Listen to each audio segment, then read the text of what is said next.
Sumérgete en un viaje a través del tiempo y el espacio, donde desentrañamos los enigmas que la historia ha dejado atrás, desde misteriosos eventos y lugares olvidados hasta personajes envueltos en leyendas y secretos prohibidos. Acompaña a Eloy López en Los Misterios de la Historia, donde cada episodio revela un nuevo fragmento del enigma universal.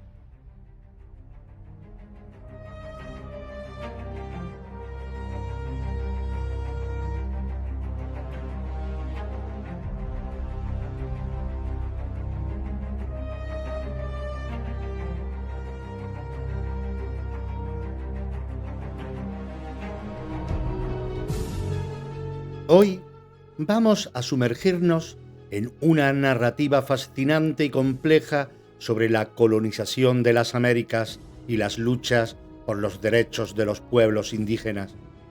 Desde las acciones valientes de dominicos como Fray Antonio de Montesinos y Bartolomé de las Casas, hasta la comparación de la brutalidad colonial entre las distintas potencias europeas. Exploraremos cómo se construyó la percepción histórica de los colonos y las impactantes historias de crueldad en las colonias inglesas, francesas, holandesas y españolas también. Aunque, al igual que con la mal llamada gripe española, que en realidad no fue tan española, los españoles han salido muy mal parados debido a la conquista del relato por parte de otros imperios colonialistas y al temor y la envidia que nos profesaban. Demostraremos, aunque no les guste, que ni fuimos tan malos ni tan buenos, que los indígenas no fueron tan buenos ni tan malos, y aunque les pese a las otras potencias coloniales, lo hicieron muchísimo peor que nosotros. ¿Escuchas? Desmitificando la leyenda negra, España y los derechos de los indígenas.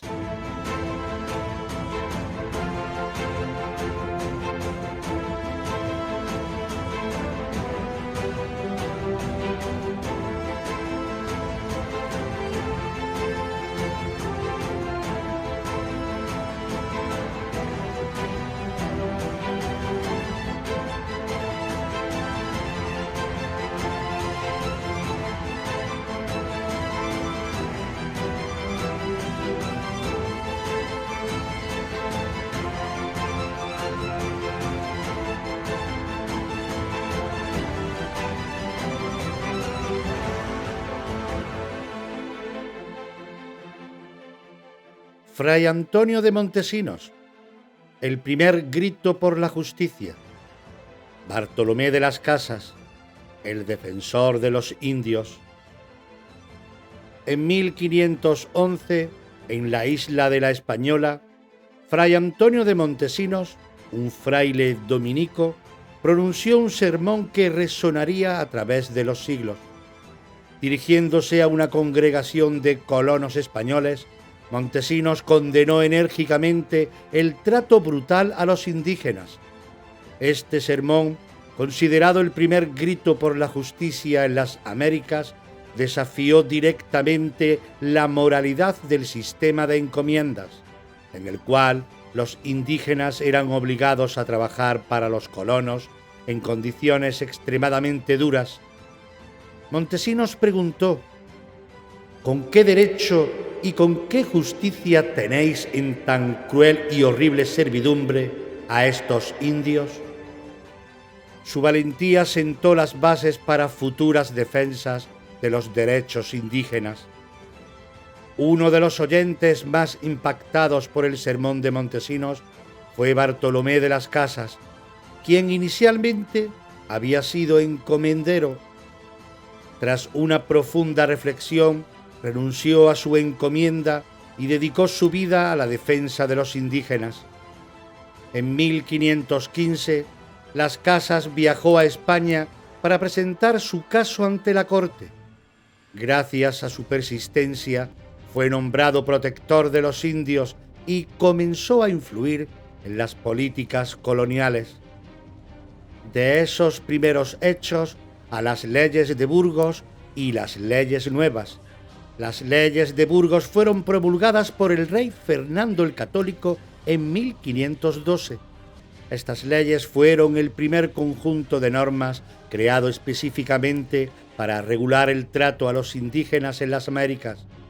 Algunos puntos importantes de estas leyes establecían normas para el trabajo de los indígenas, intentando limitar los abusos y excesos por parte de los encomenderos. Incluían la obligación de evangelizar a los indígenas con el propósito de integrarlos en la fe católica y supuestamente proteger sus almas. Prohibían la explotación excesiva y los castigos crueles, aunque en la práctica estas disposiciones a menudo no se cumplieron de manera efectiva. Las leyes nuevas, promulgadas por el emperador Carlos V, representaron un esfuerzo mucho más ambicioso y radical para proteger a los indígenas. Estas leyes fueron impulsadas en gran medida por las incansables campañas de Bartolomé de las Casas. Algunos de sus puntos principales incluían la abolición de la esclavitud indígena, prohibían la esclavitud de los indígenas y declaraban libres a aquellos que habían sido esclavizados injustamente. Ordenaban la gradual desaparición del sistema de encomiendas que había resultado en la explotación masiva de los indígenas. Establecían mecanismos para que los indígenas pudieran presentar quejas y demandas contra los abusos cometidos por los colonos. A pesar de su innovación y las buenas intenciones detrás de esas leyes, su implementación encontró numerosos desafíos. Los encomenderos y otros colonos se opusieron fuertemente a las leyes nuevas, ya que amenazaban su fuente de mano de obra y poder económico. En algunos casos, esta resistencia llevó a levantamientos y conflictos como la rebelión de los encomenderos en Perú. La vasta distancia entre la metrópoli y las colonias dificultaba la comunicación y la supervisión, lo que facilitaba la ignorancia o manipulación de las leyes por parte de los administradores locales. La corona española tenía recursos limitados para hacer cumplir las leyes en las remotas y a menudo vastas tierras americanas.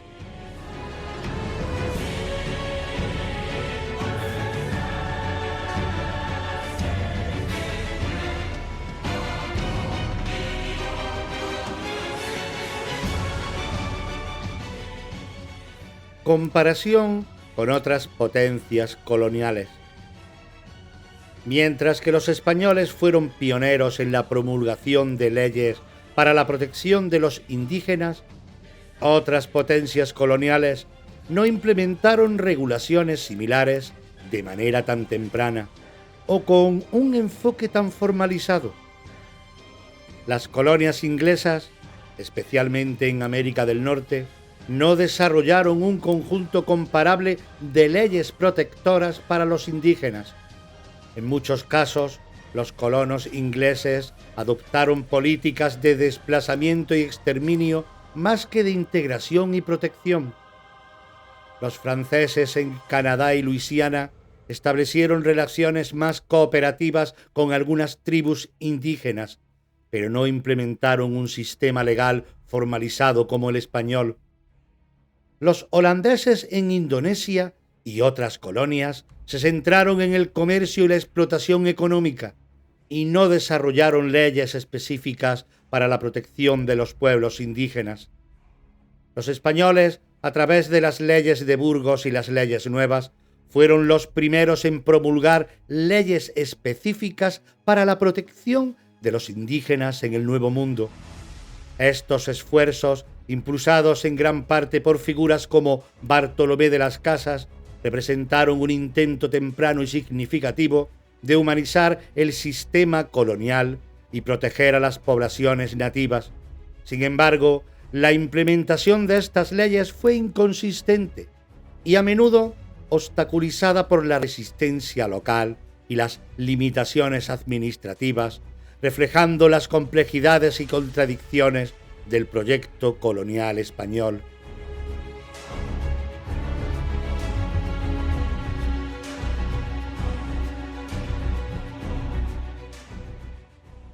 La leyenda negra y la percepción de la colonización. Este fenómeno de propaganda negativa ha influido profundamente en la percepción histórica de las potencias coloniales, especialmente la española. A través de esta narrativa de la leyenda negra, exploraremos cómo las acciones y los abusos de los colonizadores españoles han sido dramatizados, contrastando con la imagen menos crítica de otras potencias coloniales europeas. La leyenda negra se refiere a una campaña de propaganda que surgió en el siglo XVI con el objetivo de demonizar a España y sus acciones durante la colonización. Esta narrativa negativa, promovida principalmente por los rivales políticos y económicos de España, pintaba a los españoles como especialmente crueles y despiadados en sus prácticas coloniales. En el contexto del siglo XVI, España era una de las principales potencias coloniales y militares de Europa.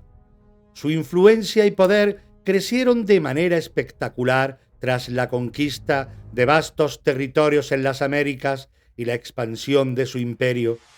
Sin embargo, esta posición dominante generó envidias y rivalidades con otras naciones europeas, especialmente con Francia, Inglaterra y los Países Bajos. Estos rivales encontraron en la leyenda negra una herramienta eficaz para minar la influencia y el prestigio de España. La leyenda negra se consolidó con la publicación de una serie de documentos y relatos que destacaban los abusos y atrocidades cometidos por los españoles en las colonias. Estos textos fueron ampliamente distribuidos en Europa y amplificados por la prensa y los panfletos. Uno de los aspectos más destacados de la leyenda negra es la exageración de la brutalidad de los españoles. Las historias de torturas, masacres y la explotación de los indígenas fueron amplificadas para representar a los españoles como particularmente crueles y despiadados. La narrativa también subraya la destrucción de las culturas indígenas por parte de los españoles, retratándolos como desalmados destructores de civilizaciones avanzadas. La quema de códices mayas y la imposición de la cultura europea fueron presentadas como ejemplos de una intolerancia cultural extrema. La leyenda negra también enfatizaba la hipocresía religiosa, acusando a los españoles de utilizar la conversión religiosa como una fachada para justificar su brutalidad y explotación. Mientras los españoles eran retratados negativamente, otras potencias coloniales a menudo eran representadas bajo una luz más favorable, a pesar de sus propios abusos y crueldades. En las colonias inglesas, particularmente en América del Norte, los indígenas sufrieron desplazamientos forzados, masacres y guerras.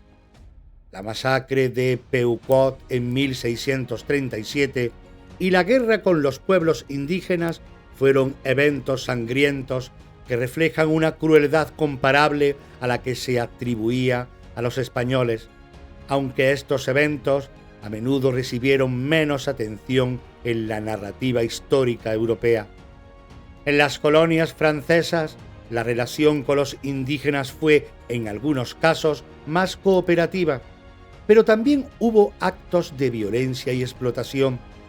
Las guerras con los pueblos indígenas y las represalias brutales no siempre fueron suficientemente documentadas o amplificadas en la narrativa europea.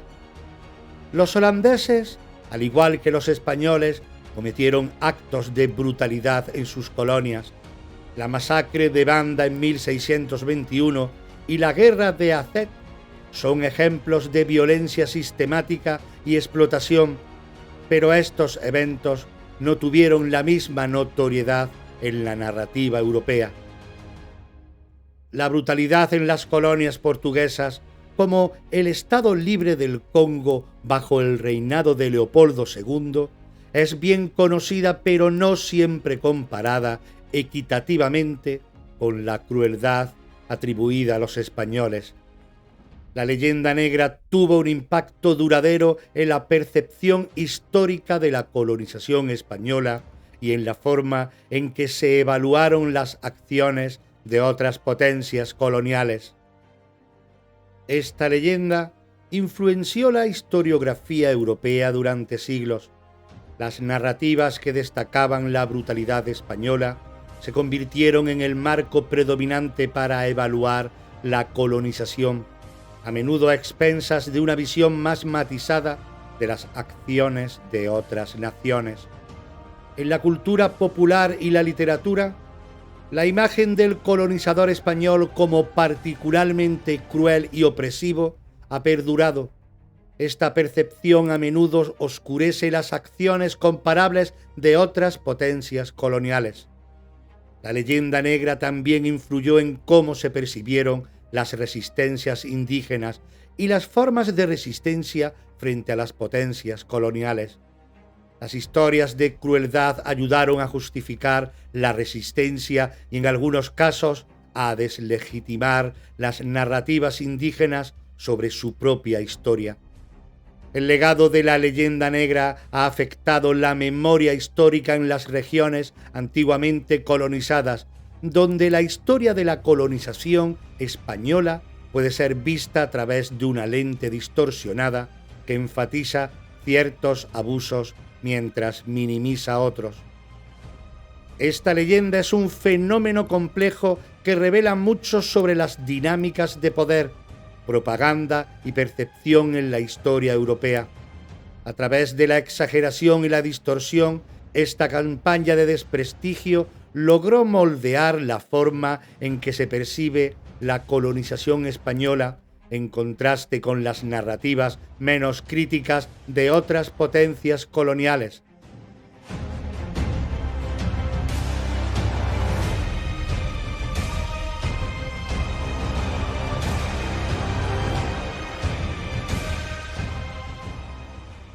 Casos de crueldad en colonias inglesas, francesas y holandesas, no tan conocidos como los casos españoles. La brutalidad no fue exclusiva de los españoles. Otros imperios europeos también cometieron atrocidades significativas. Por ejemplo, los ingleses. El genocidio indígena en Australia, por parte de estos, conocido como la frontera de la muerte. Aunque este tema ha recibido menos atención internacional en comparación con otros genocidios coloniales, la brutalidad sistemática que enfrentaron los pueblos aborígenes de Australia a manos de los colonos británicos es una parte crucial de la historia que merece ser conocida y comprendida. En 1788, la primera flota británica llegó a Australia, estableciendo una colonia penal en lo que hoy es la ciudad de Sídney. Este evento marcó el inicio de una serie de enfrentamientos violentos y políticas opresivas contra los pueblos indígenas australianos, que habían habitado el continente durante más de 65.000 años. Los colonos británicos, al igual que en muchas otras colonias, tenían una visión eurocéntrica y despectiva hacia las culturas indígenas. Consideraban a los aborígenes como salvajes e incivilizados, una percepción que justificaba en su mente la explotación y el despojo de sus tierras. Desde el primer contacto, los aborígenes fueron testigos de una serie de conflictos violentos. Los colonos que buscaban expandir su territorio y establecerse entraron en conflicto con las comunidades locales. Estos enfrentamientos inicialmente fueron esporádicos, pero pronto se convirtieron en una campaña sistemática de violencia. La frontera de la muerte es el término utilizado para describir el periodo de expansión colonial en Australia durante el siglo XIX, cuando la violencia contra los aborígenes se intensificó y se convirtió en una política sistemática de exterminio y desplazamiento. A medida que los colonos se adentraban en el interior de Australia, encontraron resistencia de las comunidades indígenas. En respuesta, llevaron a cabo masacres y campañas de exterminio.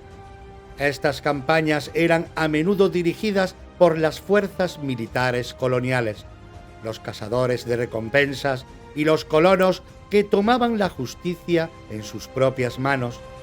Las matanzas no solo eran brutales, sino también sistemáticas, con el objetivo de eliminar a las comunidades aborígenes y asegurar el control del territorio. Los métodos utilizados eran extremadamente crueles. Las comunidades enteras fueron atacadas, las casas quemadas y los campos destruidos. Las mujeres y los niños también fueron víctimas de violencia, y muchas veces las masacres se llevaban a cabo en momentos de paz aparente para maximizar el impacto y el terror. A medida que los colonos se expandían, los aborígenes fueron desplazados de sus tierras tradicionales. Las políticas de desposesión forzaron a los pueblos indígenas a abandonar sus territorios ancestrales y buscar refugio en regiones cada vez más inhóspitas. Además de la violencia directa, la introducción de enfermedades europeas como la viruela, el sarampión y la gripe tuvo un impacto devastador en las poblaciones aborígenes. Sin inmunidad natural a estas enfermedades, las tasas de mortalidad fueron extremadamente altas, contribuyendo al genocidio de manera indirecta pero significativa. A pesar de la brutalidad de la colonización, los aborígenes australianos resistieron de diversas maneras. Tomó muchas formas, desde enfrentamientos directos hasta esfuerzos por preservar sus culturas y tradiciones. A lo largo de la expansión colonial hubo numerosos enfrentamientos y rebeliones liderados por líderes aborígenes. Figuras como Pelmugui y Bungaré se destacaron por su resistencia valiente contra los colonos. Aunque estos líderes y sus seguidores no pudieron detener la expansión colonial, su resistencia ayudó a mantener viva la identidad y la cultura aborígene. En las décadas posteriores continuaron luchando por sus derechos y los movimientos por la justicia y la igualdad comenzaron a tomar forma. Estos movimientos, a menudo impulsados por líderes y activistas, se centraron en la restitución de tierras, la justicia social y la preservación de la cultura.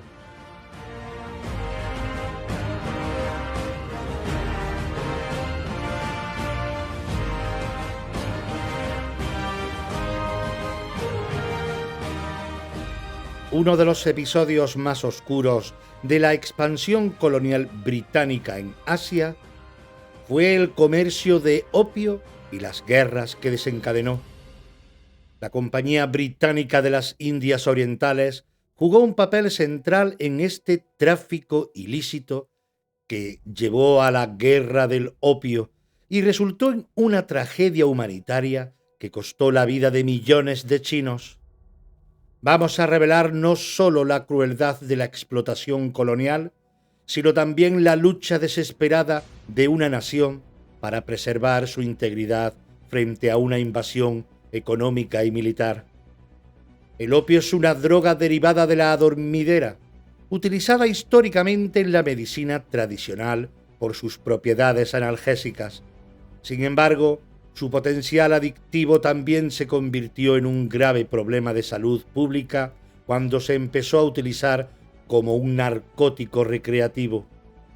La Compañía Británica de las Indias Orientales, fundada en 1600, se convirtió en una poderosa entidad comercial y política en Asia. A medida que la demanda de té chino en Gran Bretaña creció, la Compañía Británica de las Indias Orientales se enfrentó a un déficit comercial. La solución llegó en forma de opio, que se producía en la India británica y se traficaba de forma ilegal a China. A principios del siglo XIX, la Compañía Británica de las Indias Orientales comenzó a enviar grandes cantidades de opio a China. Aunque el opio estaba prohibido por el gobierno chino, el comercio prosperó gracias a la corrupción y a la demanda creciente entre los consumidores chinos. Este comercio tuvo un impacto devastador en la sociedad china. El número de consumidores creció exponencialmente y las adicciones afectaron a todas las clases sociales. El opio debilitó la economía, socavó el tejido social y aumentó la dependencia de los ciudadanos de la droga. En 1839, el emperador chino Dao Guang tomó medidas enérgicas contra el comercio de opio. El funcionario Lin Zexu lideró una campaña para erradicar el tráfico, confiscando y destruyendo grandes cantidades de opio almacenadas en Cantón. Esta acción enfureció a los comerciantes británicos y a la Compañía Británica de las Indias Orientales, que vieron en ella una amenaza directa a sus intereses económicos. En respuesta a la represión china, Gran Bretaña lanzó una intervención militar. La primera guerra del opio fue desproporcionada. Las fuerzas británicas, equipadas con armas modernas y bien entrenadas, derrotaron a las tropas chinas en una serie de batallas. La guerra culminó con la firma del Tratado de Nankín en 1842. Este tratado obligó a China a ceder Hong Kong a Gran Bretaña, abrir varios puertos al comercio británico y pagar una indemnización significativa. El tratado marcó el inicio de una serie de acuerdos desiguales que ampliaron la influencia británica en China. La Segunda Guerra del Opio, también conocida como la Guerra de los Arrow, fue desencadenada por la disputa sobre la entrada de buques británicos en puertos chinos y la negativa de China a permitir la legalización total del comercio de opio. Los británicos, junto con los franceses, lanzaron una nueva campaña militar. Las fuerzas británicas y francesas saquearon el Palacio de Verano en Pekín en 1860, un acto que simbolizaba la humillación y el descontento del pueblo chino. La guerra terminó con la firma del Tratado de Tientsin y la Convención de Pekín, que ampliaron aún más las concesiones comerciales y territoriales a las potencias europeas. El comercio de opio y las guerras resultantes agravaron una epidemia de adicción en China. Las estimaciones indican que millones de chinos se volvieron adictos al opio, afectando gravemente la salud pública y la estabilidad social. El impacto económico de la adicción al opio fue devastador. La pérdida de productividad, la desintegración de las familias y el aumento de la pobreza contribuyeron a una crisis económica prolongada. Las guerras también resultaron en la pérdida de vidas humanas, tanto en el campo de batalla como entre la población civil afectada por las hostilidades. Las guerras del opio y los tratados desiguales debilitó la autoridad imperial china, exacerbando la inestabilidad política. La pérdida de territorios y la humillación nacional contribuyeron a la creciente agitación social y política que eventualmente llevó a la caída de la dinastía Qing. La derrota y el descontento llevaron a movimientos de resistencia y reformas dentro de China. El sentimiento nacionalista creció y surgieron movimientos como el Taiping y el Boxer, que lucharon contra la influencia extranjera y buscaron reformar el país. El comercio de opio y las guerras que desencadenó son una tragedia que ilustra la crueldad de la explotación colonial y la insensibilidad de las potencias europeas hacia los pueblos y las naciones sometidas. La Compañía Británica de las Indias Orientales, motivada por el lucro, jugó un papel central en este oscuro capítulo de la historia, con consecuencias devastadoras para la población china.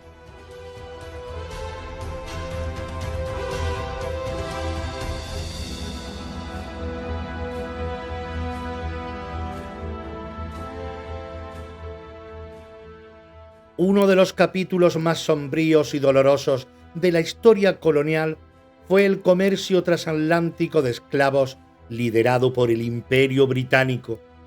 Este comercio, que transportó a millones de africanos a las Américas para ser vendidos como esclavos, tuvo un impacto devastador en la vida de los individuos secuestrados, las comunidades africanas y las sociedades americanas.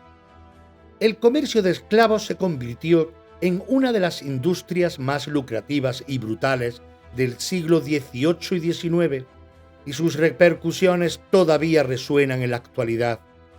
Durante el siglo XVI, los portugueses y españoles iniciaron el comercio de esclavos africanos para trabajar en sus plantaciones y minas en las Américas. Sin embargo, a medida que la demanda de mano de obra creció, otras potencias europeas, incluyendo a los británicos, se involucraron en esta industria brutal. En el siglo XVII, el comercio de esclavos comenzó a expandirse bajo la bandera británica. La creación de la Royal African Company en 1660 marcó el comienzo de una participación significativa del Imperio Británico en el tráfico de esclavos. Esta compañía, junto con otras entidades comerciales, se convirtió en una de las principales responsables del transporte forzado de africanos a las colonias americanas. Los esclavizados eran capturados en África por traficantes y guerreros locales, a menudo en guerras tribales o mediante engaños. Una vez capturados, eran transportados a las costas africanas, donde eran embarcados en condiciones inhumanas hacia las Américas. El viaje, conocido como el pasaje medio, era una experiencia brutal y a menudo mortal. Los esclavos eran encadenados y apiñados en los hulls de los barcos, enfrentando enfermedades, hambre y abusos durante el largo viaje. Al llegar a las colonias americanas, los esclavos eran vendidos en mercados de esclavos. Las subastas eran eventos deshumanizantes en los que los individuos eran tratados como mercancías. Una vez comprados, eran forzados a trabajar en plantaciones de azúcar, algodón, tabaco y en minas, en condiciones extremadamente duras y bajo un régimen de brutalidad y opresión. Este comercio tuvo un impacto devastador en las sociedades africanas. Las comunidades se vieron desgarradas por la captura y el tráfico de sus miembros. Las guerras internas y las incursiones para capturar esclavos debilitaron a muchas sociedades africanas, fomentando inestabilidad y violencia. La pérdida de población debido al comercio de esclavos afectó el desarrollo económico y social de las regiones africanas. Las familias y comunidades fueron desmembradas y el capital humano perdido impidió el crecimiento y la prosperidad en muchas áreas.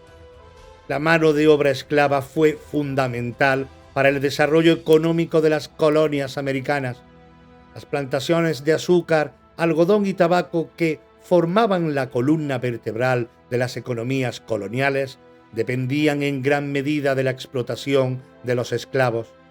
El trabajo forzado permitió a los colonos británicos y otros europeos acumular enormes riquezas. La presencia de una población esclava en las colonias también tuvo un profundo impacto en la sociedad. La mezcla de culturas africanas con las europeas contribuyó a la formación de nuevas entidades culturales, a menudo a través de la resistencia y la adaptación de los esclavos a su entorno opresivo. A finales del siglo XVIII y principios del XIX surgió un fuerte movimiento abolicionista en Gran Bretaña y en otras partes del mundo. Líderes como William Wilberforce, Thomas Clarkson y Olaudah Equiano desempeñaron papeles cruciales en la campaña para poner fin al comercio de esclavos. Los abolicionistas utilizaron una variedad de tácticas para promover sus causas, incluyendo campañas de sensibilización, protestas y boicot. Las horribles condiciones del comercio de esclavos fueron documentadas y expuestas al público, lo que ayudó a generar un creciente sentimiento contra la esclavitud. En 1807, el Parlamento británico aprobó la Ley de Abolición del Comercio de Esclavos, que prohibió el tráfico de esclavos en el Imperio Británico. Sin embargo, la esclavitud en sí misma continuó siendo legal hasta 1833, cuando se aprobó la Ley de Abolición de la Esclavitud, que emancipó a los esclavos en las colonias británicas. Aunque la abolición del comercio de esclavos fue un avance significativo, el impacto duradero de la esclavitud persistió en las sociedades coloniales. Las economías basadas en la explotación esclava enfrentaron desafíos significativos durante la transición hacia sistemas de trabajo libre. Los legados de la esclavitud también incluyeron profundas desigualdades sociales y raciales que continúan afectando a las sociedades hoy en día. El comercio transatlántico de esclavos, dirigido por el Imperio Británico, es un capítulo profundamente doloroso en la historia mundial. La brutalidad y la explotación de millones de africanos por parte de los traficantes de esclavos británicos no solo transformó el paisaje económico y social de las Américas, sino que también dejó cicatrices duraderas en las sociedades africanas. Este comercio no solo fue una fuente de riqueza para el Imperio Británico, sino también una fuente de sufrimiento humano incalculable. Este episodio de la historia nos recuerda la importancia de confrontar y recordar las injusticias del pasado, mientras trabajamos hacia un futuro de igualdad y justicia para todos. La historia del comercio transatlántico de esclavos no es solo un recordatorio de la crueldad de la explotación, sino también un testimonio de la resistencia y la resiliencia de aquellos que, a pesar de las circunstancias más horribles, lucharon por su libertad y dignidad. Al entender y recordar estos eventos, podemos aprender lecciones vitales sobre la humanidad y el impacto de nuestras acciones en la historia global.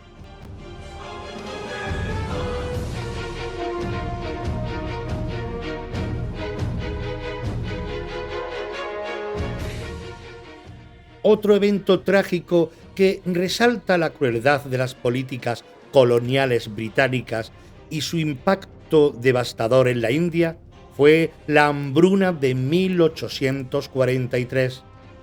Esta crisis no solo se caracterizó por la magnitud de la catástrofe humanitaria, sino también por la forma en que las decisiones políticas británicas agravaron el sufrimiento de millones de personas. Vamos a profundizar en las causas, el impacto y las consecuencias de una de las hambrunas más mortales del siglo XIX. Para principios del siglo XIX, la India había sido en gran parte incorporada al Imperio Británico bajo el control de la Compañía Británica de las Indias Orientales y posteriormente del gobierno británico directo tras la rebelión de los Sipahis en 1857. El subcontinente indio se convirtió en una fuente crucial de recursos y riqueza para Gran Bretaña, explotado por su producción agrícola, sus recursos minerales y su mano de obra. La economía india estaba profundamente integrada en el sistema colonial británico. Gran Bretaña priorizaba la producción y exportación de bienes como el algodón, el té y el opio, a menudo a expensas de las necesidades básicas de la población india. En 1843, la India enfrentó una combinación de factores naturales que contribuyeron a la crisis alimentaria. La región sufrió una serie de malas cosechas debido a condiciones meteorológicas adversas, incluyendo sequías y lluvias irregulares que dañaron los cultivos. Las políticas británicas exacerbaron significativamente la crisis. El enfoque de la administración colonial en la exportación de alimentos y la maximización de beneficios económicos dejó a las regiones afectadas por la hambruna sin los recursos necesarios para enfrentar la crisis. Las reservas de grano que podrían haber aliviado el hambre fueron exportadas a Gran Bretaña o a otras colonias, mientras que los precios locales de los alimentos aumentaron drásticamente. La combinación de malas cosechas y la exportación de alimentos llevó a una gran escasez de provisiones. Los precios de los alimentos se dispararon, volviendo los granos y otros productos básicos inasequibles para la mayoría de la población india. Esta situación provocó una crisis de hambre a gran escala. La hambruna resultó en una pérdida de vidas devastadora. Se estima que millones de personas murieron debido a la inanición, las enfermedades asociadas con la malnutrición y la falta de acceso a atención médica adecuada. Las comunidades rurales que ya vivían en la pobreza fueron las más afectadas por la crisis. La respuesta de las autoridades británicas fue inadecuada y a menudo desorganizada. Aunque se tomaron algunas medidas para aliviar el sufrimiento, como el establecimiento de mercados de alimentos y la distribución de asistencia, estas acciones fueron insuficientes y a menudo mal gestionadas. La política británica continuó priorizando la exportación de alimentos y la maximización de beneficios económicos, en lugar de centrarse en la provisión de ayuda directa a las regiones afectadas por la hambruna. Esto subraya la indiferencia de la administración colonial hacia el bienestar de la población local en favor de sus propios intereses económicos. La hambruna de 1843 dejó cicatrices duraderas en la India. El sufrimiento y la muerte masiva afectaron gravemente el tejido social y económico de las regiones afectadas.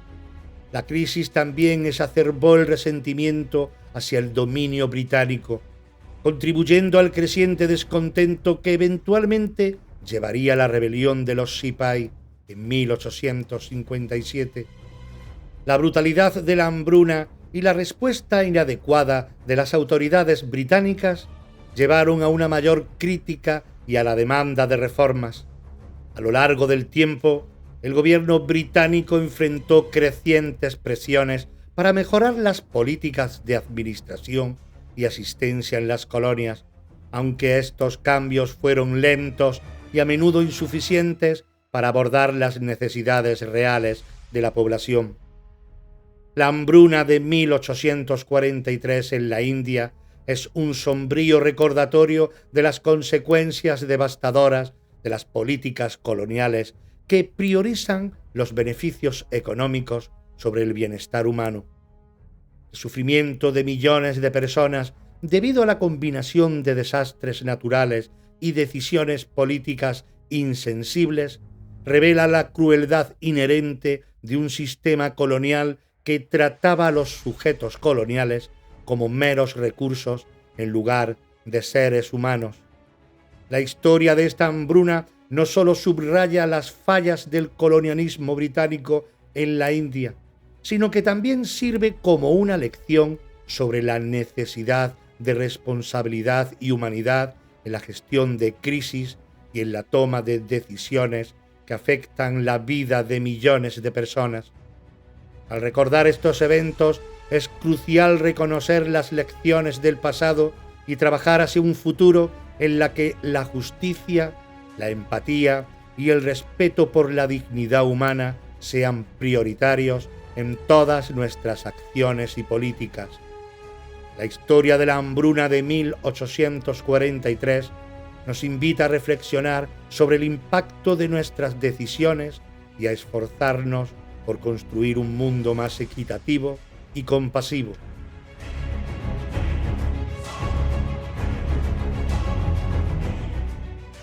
Los franceses no se quedaron atrás, y sobre todo después del genocidio de Ruanda en 1994, Este genocidio, en el que murieron más de 800.000 personas, principalmente de la etnia Tutsi, es un brutal recordatorio de la capacidad de la humanidad para la violencia extrema. Ruanda es un pequeño país en el este de África, con una población compuesta principalmente por dos grupos étnicos, los Hutus y los Tutsis. Aunque en tiempos precoloniales estas distinciones étnicas no eran rígidas y la identidad era más fluida, la llegada de los colonizadores europeos exacerbó e hizo más rígida estas divisiones. Bajo el dominio belga, las tensiones entre Hutus y Tutsi se agudizaron. Los belgas favorecieron a los Tutsi en la administración y el poder, lo que creó resentimientos entre los Hutus, que constituían la mayoría de la población. Esta política de división y favoritismo sentó las bases para futuros conflictos. Ruanda obtuvo la independencia de Bélgica en 1962. Desde entonces, las tensiones entre Hutus y Tutsis se intensificaron. A medida que los Hutus asumieron el poder, comenzaron a implementar políticas que marginaron y persiguieron a los Tutsis. En la década de 1990, Ruanda estaba inmersa en una guerra civil entre el gobierno Hutu y el Frente Patriótico Ruandés, FPR, compuesto en su mayoría por tutsis exiliados y disidentes. Esta guerra civil creó un ambiente de alta tensión y violencia que preparó el terreno para el genocidio. El 6 de abril de 1994, el avión que transportaba al presidente Hutu Juvenal Habyarimana fue derribado en un atentado, un evento que desencadenó el genocidio. Aunque el perpetrador del ataque sigue siendo objeto de debate, el asesinato se utilizó como pretexto para lanzar una campaña sistemática de exterminio contra los Tutsi. Durante los siguientes 100 días, extremistas Hutus implementaron un plan sistemático para eliminar a la población Tutsi. Las milicias Interahamwe y otros grupos radicales llevaron a cabo masacres en todo el país. Los asesinatos se realizaron de manera brutal y a gran escala, utilizando machetes, armas de fuego y violencia física. Durante el genocidio, Francia, bajo el liderazgo del presidente François Mitterrand, apoyó al gobierno Hutu ruandés. Francia proporcionó ayuda militar y política al régimen, en parte para proteger sus propios intereses en la región y en parte debido a alianzas geopolíticas en África. En julio de 1994, después de que el genocidio ya había concluido y el FPR había tomado el control del país, Francia lanzó una operación humanitaria llamada Operación Turquesa. Oficialmente, esta operación tenía como objetivo proporcionar ayuda humanitaria y crear una zona segura para los refugiados. Sin embargo, la operación ha sido criticada por algunos como un intento de proteger a los líderes Hutu que habían llevado a cabo el genocidio y que huían hacia países vecinos. Más de 800.000 personas murieron durante el genocidio, la mayoría de ellas Tutsi, pero también Hutus moderados y otros opositores. La magnitud de la violencia y la rapidez con que se ejecutó el genocidio sorprendieron al mundo y dejaron profundas cicatrices en la población de Ruanda. El genocidio resultó en un enorme desplazamiento de personas. Millones de ruandeses huyeron del país o se refugiaron en campos de desplazados internos. Los traumas psicológicos y el impacto social de la violencia continuaron afectando a la sociedad ruandesa durante años. La comunidad internacional ha sido duramente criticada por su falta de intervención durante el genocidio, aunque hubo informes y advertencias sobre lo que estaba ocurriendo en Ruanda. La respuesta de las Naciones Unidas y otros actores internacionales fue inadecuada y tardía. En respuesta al genocidio se estableció el Tribunal Penal Internacional para Ruanda, el TPIR, en 1994 para juzgar a los responsables del genocidio. Este tribunal jugó un papel crucial en la búsqueda de justicia y en el establecimiento de precedentes legales sobre el crimen de genocidio. El genocidio de Ruanda en 1994 es uno de los eventos más devastadores y trágicos del siglo XX, un ejemplo brutal de la capacidad de la humanidad para la violencia sistemática y el genocidio. El papel de Francia en el conflicto, tanto en el apoyo al régimen Hutu como en la controvertida operación humanitaria, ha generado debates y críticas sobre la responsabilidad y la ética en la política internacional.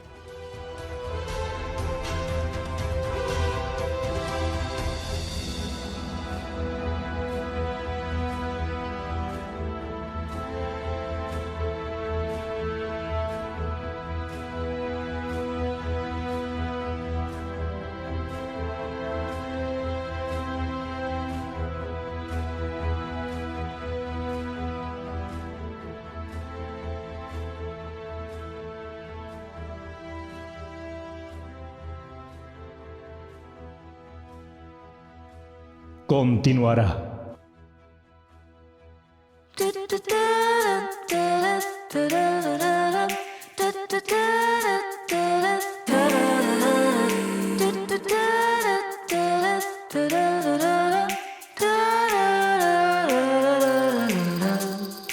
Gracias por acompañarnos en este viaje a través de los misterios de la historia. Esperamos haber despertado tu curiosidad y haber aportado nuevas perspectivas sobre los enigmas del pasado. No olvides que cada episodio es una pieza más en el vasto rompecabezas de nuestro legado humano. Soy Eloy López y te espero en el próximo episodio de Los Misterios de la Historia, donde continuaremos explorando los secretos que el tiempo ha guardado. ¿Que dónde? Aquí, en Radio Sintonía, en el 106.9 de tu dial de FM y por ende en la onda local de Andalucía. También nos podéis escuchar en Spotify y Amazon Music. Hasta la próxima.